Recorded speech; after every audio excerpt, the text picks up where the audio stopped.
Hello, and welcome to this episode of Reimagining Our World. I'm your host, Sabeda Ma'ani, and I'm delighted to be here with you today, those who are here live and those who may be watching later on YouTube. So here we are in 2023, and the onslaught of cascading crises that beset our world continues to be relentless. We have wars and security crises, we have energy crises, we have stubborn and rampant inflation, food crises, the climate crisis continues.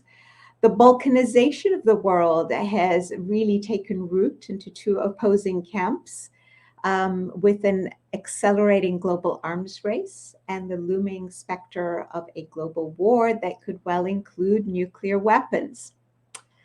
I don't know about you, but I believe that we deserve a better world. And goodness knows, I think most of us want a better world. All of us, no matter whether we're American, Russian, Ukrainian, Chinese, Latin American, African, Asian, or Middle Easterners.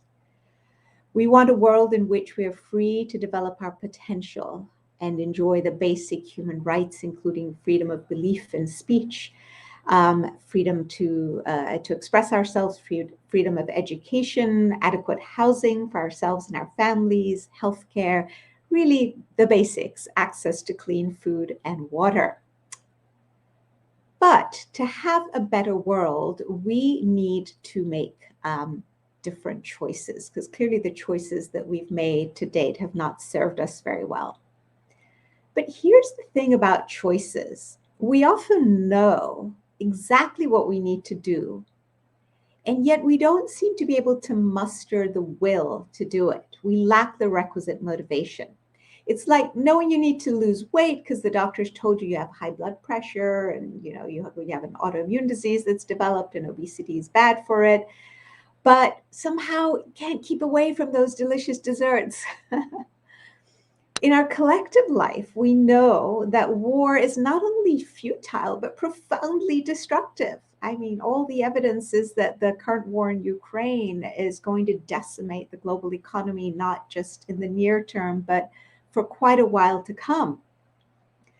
And in fact, lately, some global leaders have been saying, gosh, you want to solve poverty and climate change and all these major problems, but let's be clear, unless we solve our security problems, there's no way that we're going to be able to solve these other problems. So it's the cornerstone.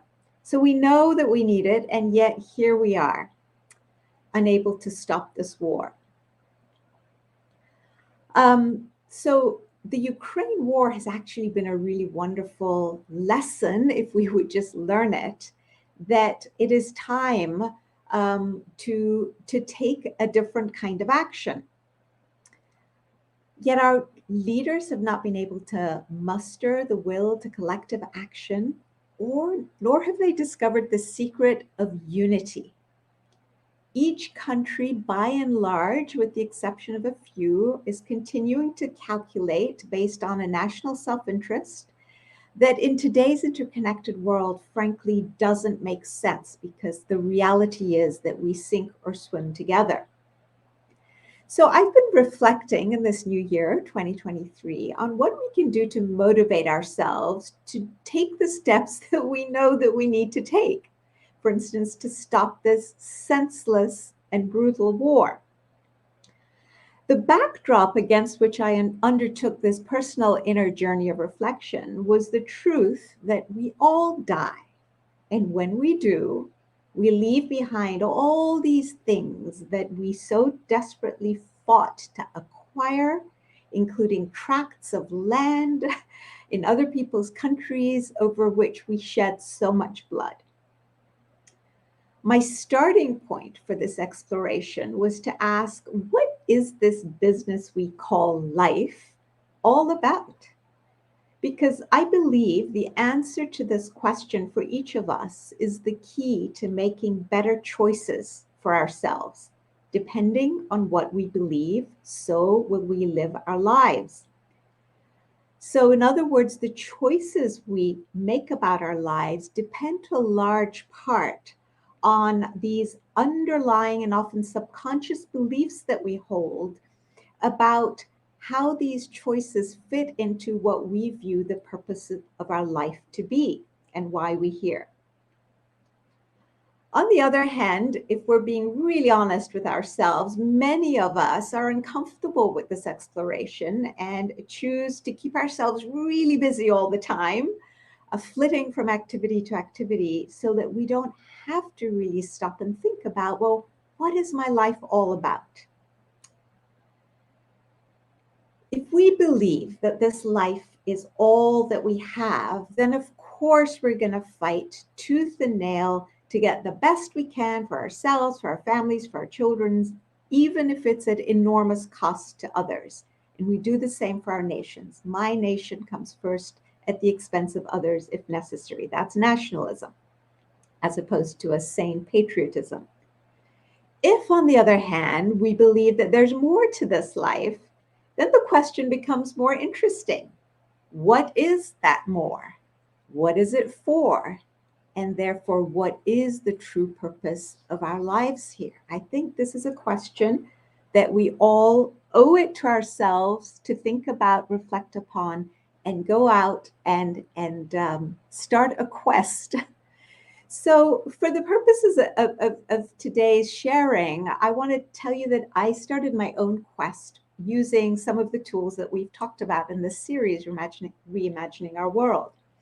And one of the tools you'll remember we talked about was the skill of unfettered and independent investigation of reality. My own private hope was that I would find some insights that would help me for myself answer this question. Obviously, we're sharing here. I'm not trying to impose any views or thoughts on you. I'm just sharing with you some insights that I learned actually from other people. So these are not even my own insights. So I went looking for insights in the experience of other human beings, mere humans like myself, and I was not disappointed.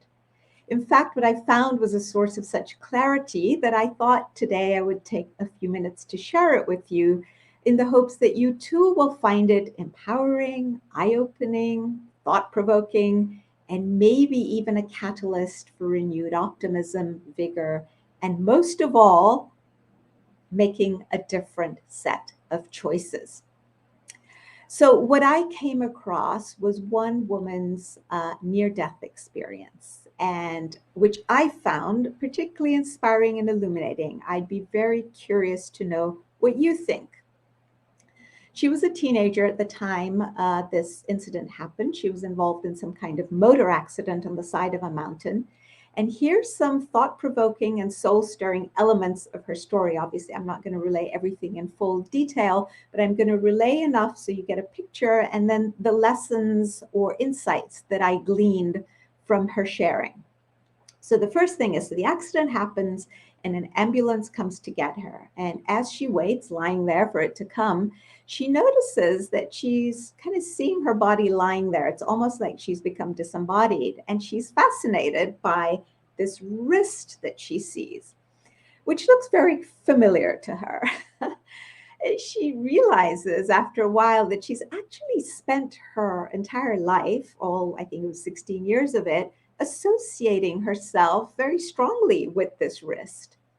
And as she conveys this, she says she was amazed that this had been so, because she said, I thought, but this wrist is in no way an essential part of me.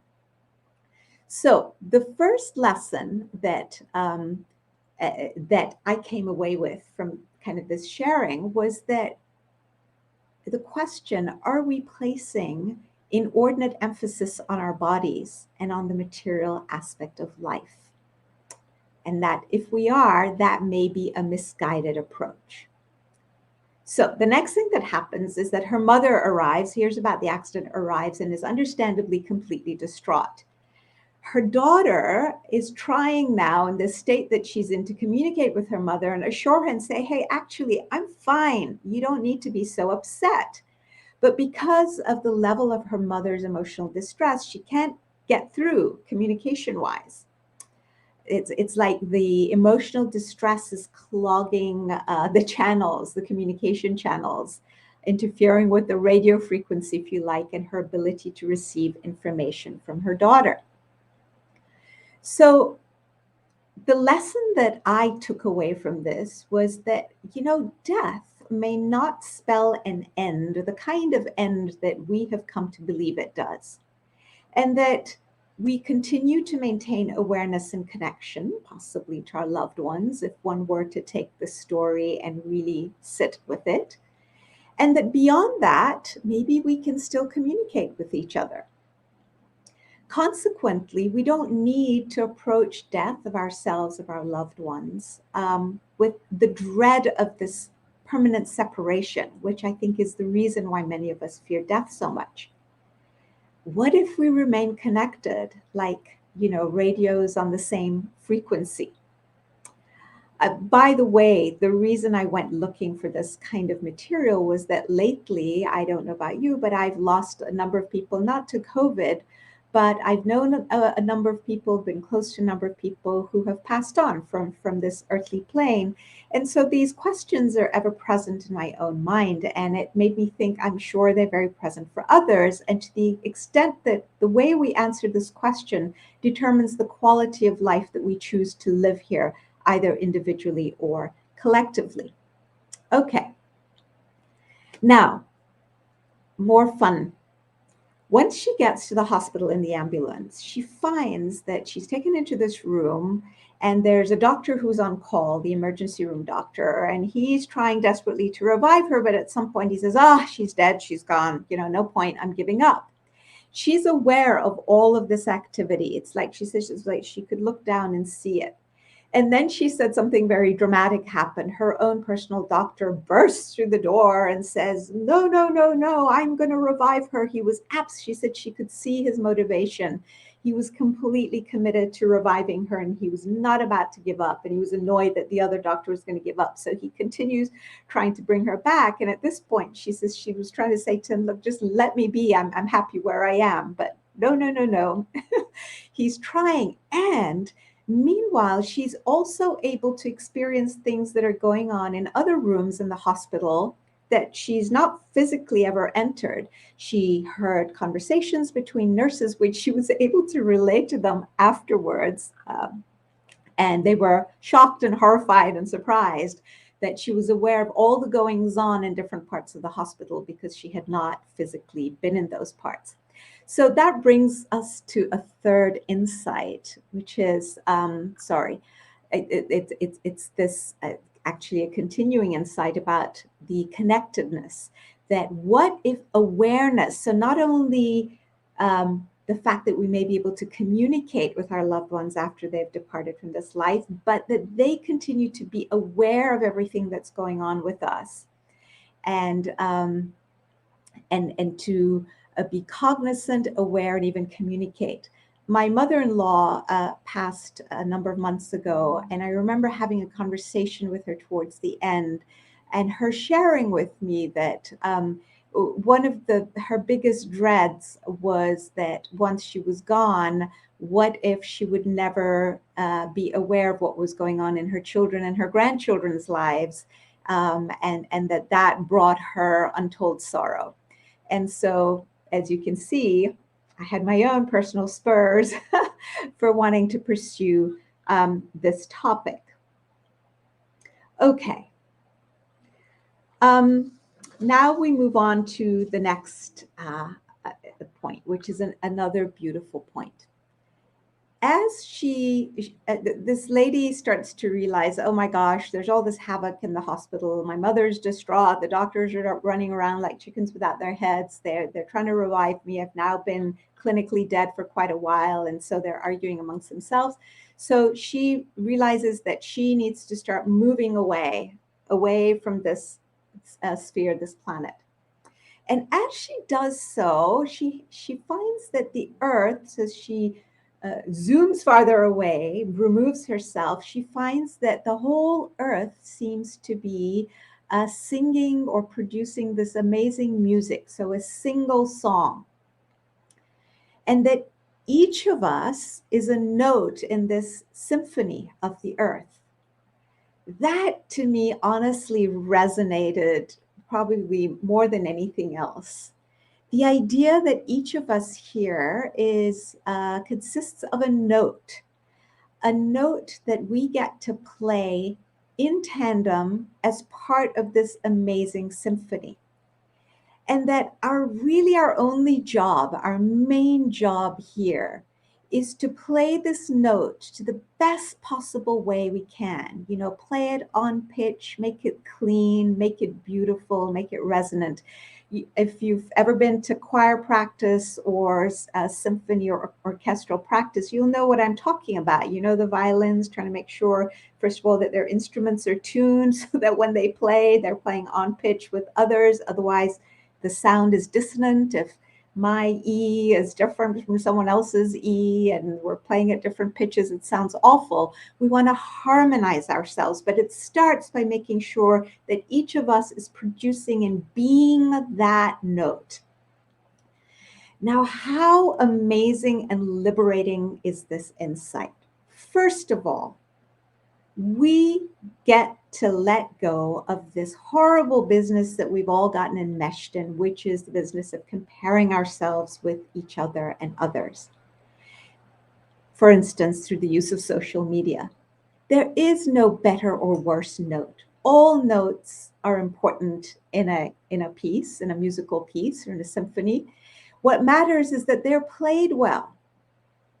We also are liberated because we no longer have to worry about fixing everybody else or the world. We can start with something manageable, which is just ourselves. What sort of person am I? What quality of character do I have?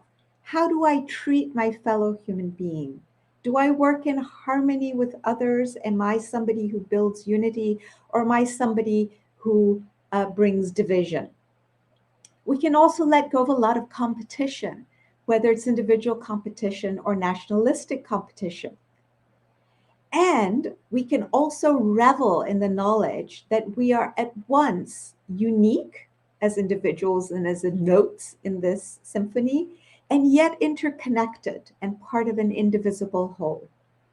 It therefore makes no sense. It is counterproductive to create division based on meaningless prejudices based on the basis of gender or race or ethnicity or nationality. It's just all really silly because we're all part of this piece of orchestral music. Now, the next point is this. As she continues to move away from the earth, she starts to become aware of all the actions that she's taken in the course of her short life. She was still a teenager. Interestingly, the most important thing she has done is this one incident that she relays, which again really struck me. She said, apparently, the most important, if you like, so if you think about it as a resume that you get to see, like the resume of your life. She said the most important thing she'd done was that one summer in a camp at which she'd been a counselor or something for a camp for disabled children, she had seen a little boy who was thirsty, and she had gone and asked him if she could offer him some water, and had gone and brought it to him. That act, that selfless act of unconditional love, not wanting anything in return, not expecting anything in return. There were no deals to be made. There was no quid pro quo. That act was the most important thing this young woman had done in her life. Wow.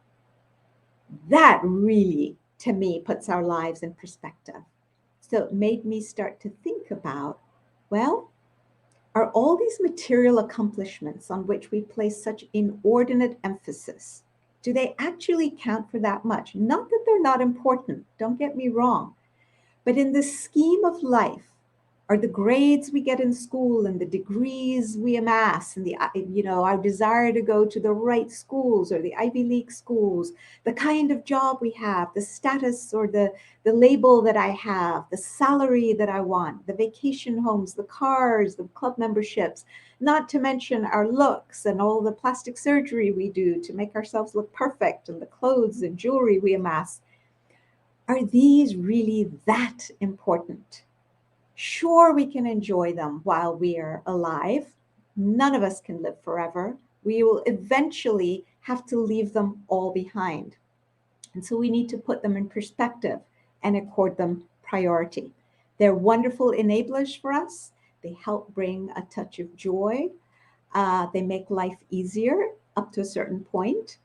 But what if the real work we're here to do is to hone our qualities of being, our qualities of character, our virtues, in order to prepare ourselves for a continuation of the life of a soul, for instance? What if we are souls temporarily here in a physical body that continue to live in other worlds that we're not cognizant of, but that are real nonetheless?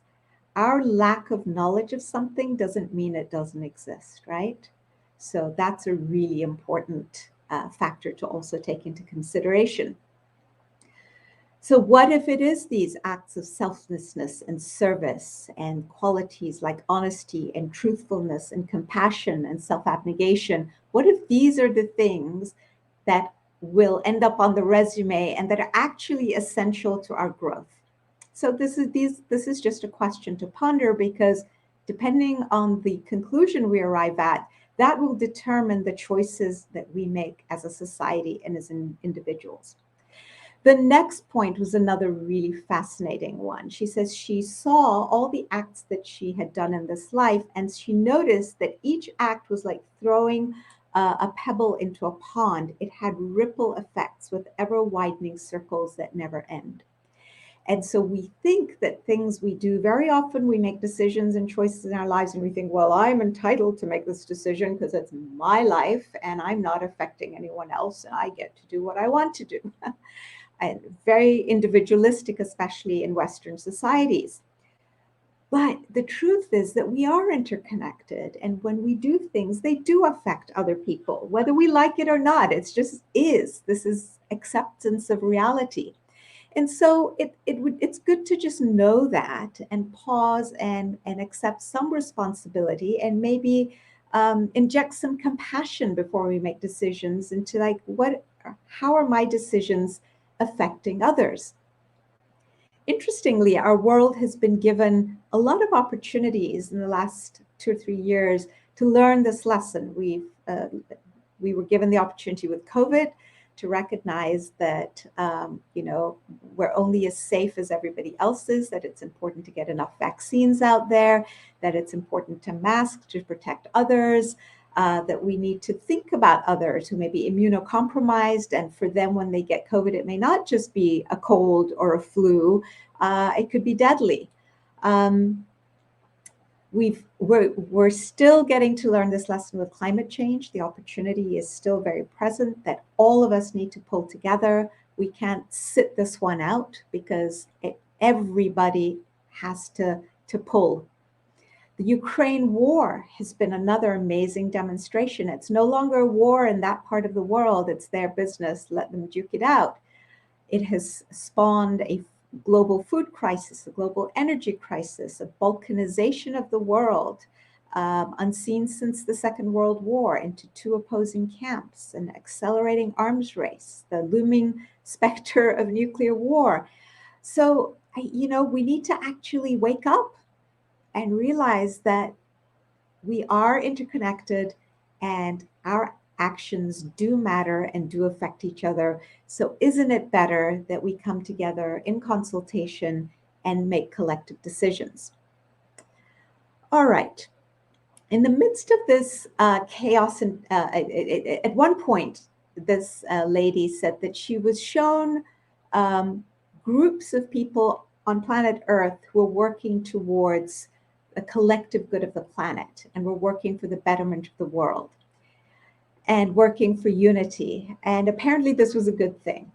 So the lesson here was that in the midst of the chaos, destruction, and disintegration that you and I and all of us are experiencing, there are groups of people who are working like the imaginal discs inside the caterpillar that is metamorphosing into a butterfly. Inside the cocoon, as the caterpillar starts to disintegrate and all that goop and mess, these imaginal discs start to multiply. They are correlated with the parts of the new butterfly, a new creation that's to emerge from the welter of all this chaos and disorganization. And so the question for you and me is, do I want to align myself with the forces of integration in this world or disintegration? Do I want to be a unity builder or do I want to be the person who sows division?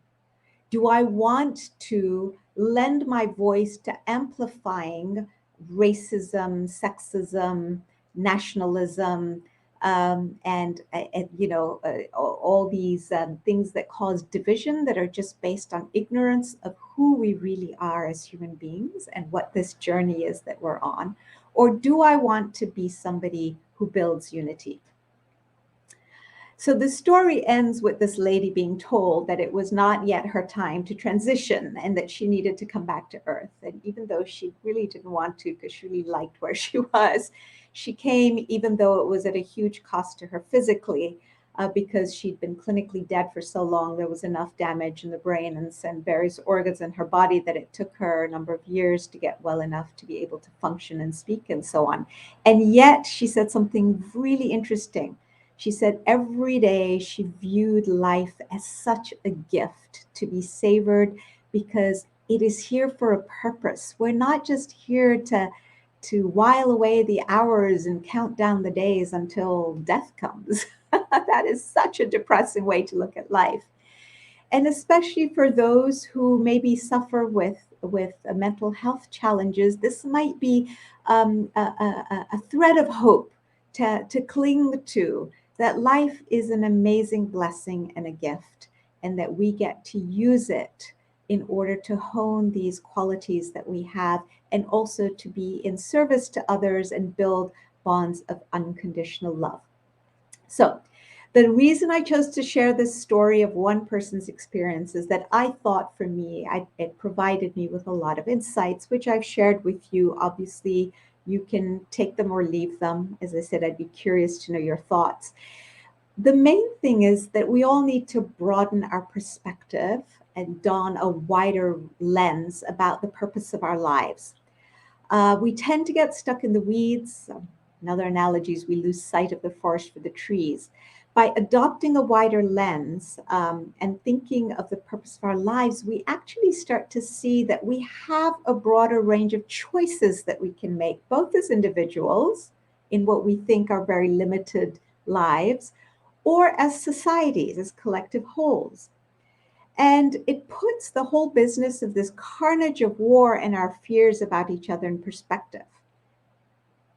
My takeaway is that here, my biggest takeaways from what I've just shared is that we're each at once both more unique than we ever thought and more magnificent and powerful, while at the same time being more insignificant than we think.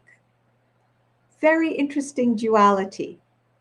The insignificance teaches us to be humble and not be so entitled and arrogant. Our sense of uniqueness and capacity enables us to let go of destructive comparison and endless competition, and to revel in our uniqueness and to cultivate it in service to others. Most of all, I think my biggest takeaway is that by acting together, we can and will overcome any challenge, no matter how large and intractable it may seem, including all the global challenges. There is strength in unity, and the answer to all our ills today is collective action based on a unity of vision. Once we truly grasp this, we'll be able to come together and take the steps that are necessary to ensure that we are free finally from the scourge of war, once and for all, a permanent peace. Okay, I hope you've enjoyed today's session. I really felt it was important. We focus on the how do we build a new world? How do we create a global parliament, a legislature that can legislate on global laws? How can we resolve climate change? How? But before any human being has the energy or the inclination to take on the strategies to tackle the how, they need to have the motivation, which is the why. Why would I want to do this? Why would I want to expend energy? And this topic of what is my life about? What am I here to do? To me, galvanizes me, gives me the motivation to then do all the work that has to do with the what and the how. All right, I'm going to take a quick look to see if there are comments. Okay, wonderful. Sounds like some of you who are present here have enjoyed today's presentation. I'm very glad. And please feel free to go and uh, to type in the your comments. And if you like this program, please go to our YouTube channel, which is called CPGG. Center for Peace and Global Governance, and subscribe. It's free. That way you'll get notified about the programs as they come up once a month on different weekends because of my schedule. And I'd love to hear from you. So thank you again so much and take care. I'll see you next month. Bye-bye.